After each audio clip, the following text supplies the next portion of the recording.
Hi guys, welcome back to the channel. I haven't been doing anything for a while. Had a few things going on and work has just got quite busy. Anyway, I've got a new little sort of a hobby of making meat cutting boards and cheese boards and that sort of thing. Find old tabletops.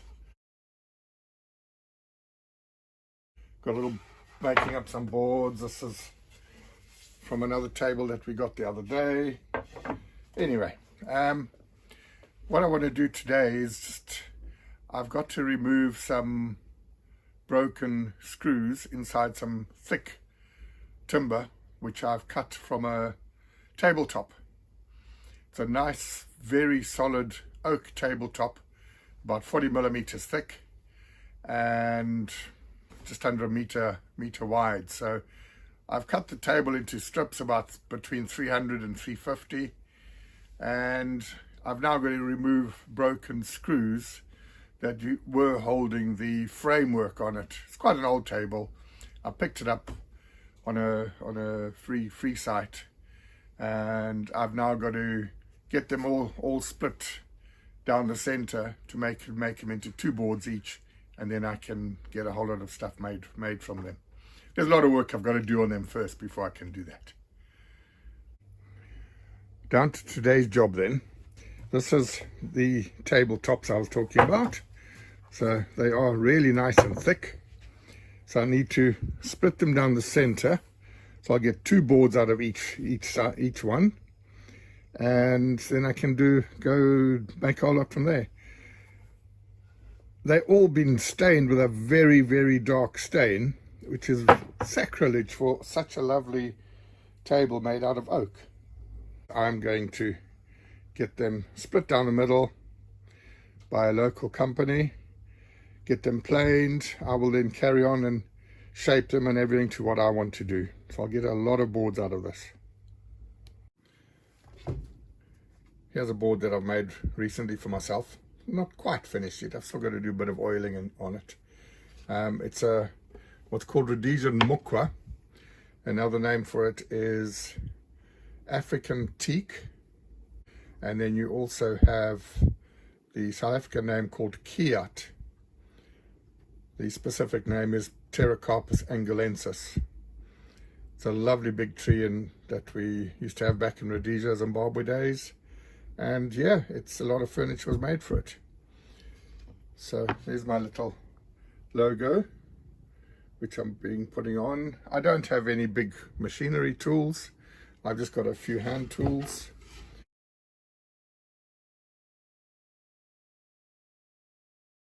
There's another tabletop that was from a mahogany table, which I'm doing. And then from the same table, I've cut a few ovals out. So I'm just playing with these as and when I can. So now getting down to today's job is these. There was a frame holding the table to the legs, and there's broken screws inside that held the frame onto the table. So there's four on this table. There's one inside there as well. Anyway, I've got to take them out before I can take them to town to go and get them split down the center. We've then also got these grooves which are only in the bottom of the table. It must have been something to do with keeping it from warping or something like that. I honestly don't know, but they're quite deep. They're about 24 millimeters deep.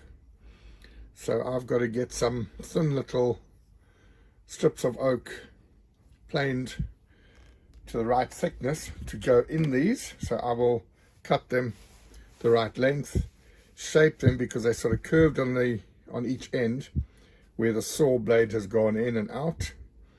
So put a whole lot of glue in, knock some of the little strips in, sand them off at the top, and then take them to town and go and get them all cut up and just made to size, made good. So what I've done, I've got a piece of plank. I've drilled a 40 millimeter hole through there as a guide with one of these hole saws. I now place it over where the broken hole is, our broken stud is, clamp this on, and then drill through. Once I've aligned it, I will remove this and then carry on drilling down to about 20 millimeters, 22 millimeters deep.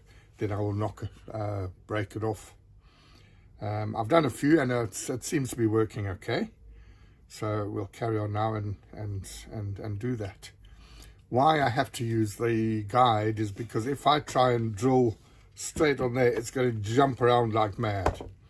I can't use the pilot drill on there because of the broken screw inside. So I've got to use the guide for it. So I get a clamp each side. As I say, I haven't got much in the way of big machinery or anything. It's all just little hand tools that I'm using.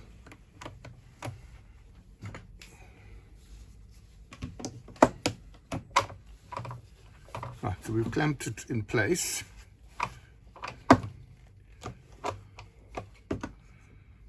Lined it all up nicely.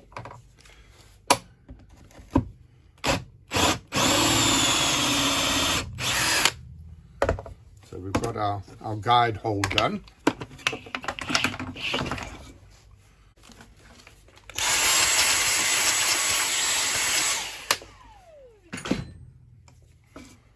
And then now we just keep drilling down.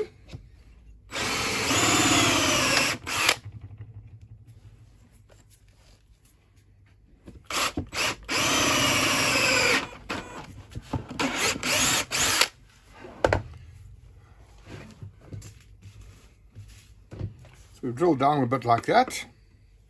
Now we see if we can break it open, break it off on the bottom. The piece of wood that I've drilled around.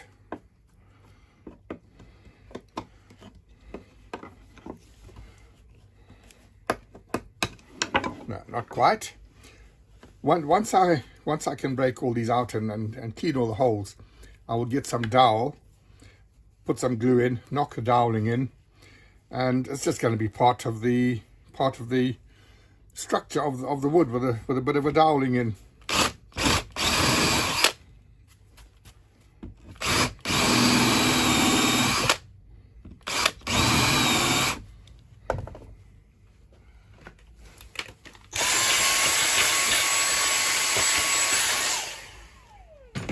Right, so now we can see the screw there.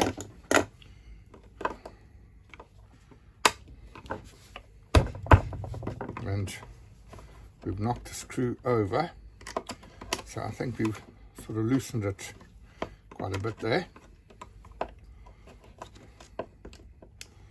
Now, 2 screwdrivers in and try and prise it up, and there it is. There's the broken screw.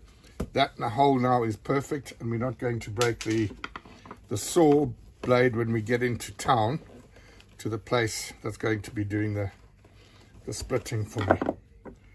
We just got to clean up the hole a bit before I do the filling in the hole with some dowel. I'll just tidy up the hole as well. So there we have it. That's how I'm going to do them all.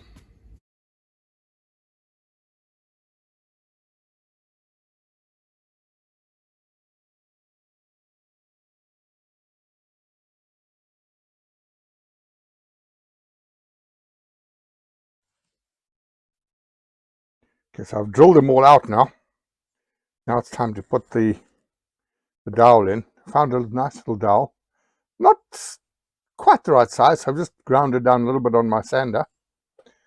Now to get some glue, some wood glue, put it in there, wrap some around inside.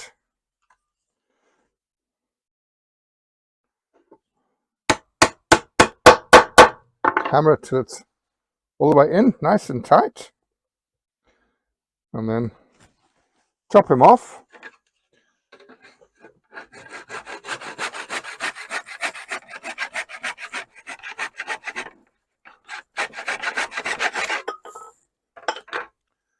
And that's another hole filled up. I'll do them all like that. And then when I take it and get it skimmed, get it split, they just got to skim this slightly just to get it all nice and cleaned up as well. So next, after that, we then get these little holes, these little slits filled up as well.